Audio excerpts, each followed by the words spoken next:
Morning is the emergency meeting at the UN Security Council following North Korea's sixth nuclear test. The United States is urging the UN Security Council to impose the toughest possible sanctions on Pyongyang. Washington could submit a new draft resolution by the end of this week, but it may be a difficult road ahead with China and Russia still sharply opposed to any new sanctions. Joonhee starts us off. Following an emergency session of the UN Security Council on Monday, top American envoy Nikki Haley warned that North Korea is begging for war in one of her toughest remarks yet. She called for new measures to maximize sanction pressures on North Korea, as well as other entities conducting business with the regime. Haley said the U.S. would negotiate with Security Council members to draft and submit a new resolution by the end of this week. While looking to exhaust all diplomatic means for a peaceful resolution, the diplomat warned that the U.S. was ready for a fight if the two sides were to trade blows. War is never something the United States wants. We don't want it now.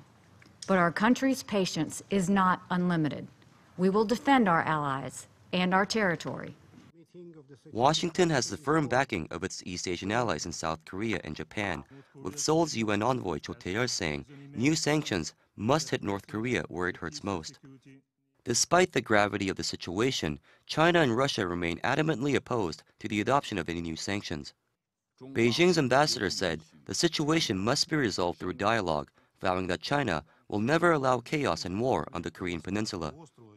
China and Russia are continuing to push for a mutual de-escalation plan where Pyongyang would freeze its weapons programs in exchange for the suspension of U.S. military drills in the region. The notion was flatly rejected by Haley on Monday, who called the proposal insulting and draws a false equivalence between legitimate U.S. actions and North Korea's flagrant violation of UN guidelines.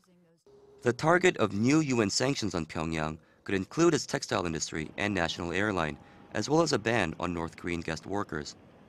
The Security Council has already adopted a slew of new sanctions on the regime last month that could slash the country's annual exports by almost one-third.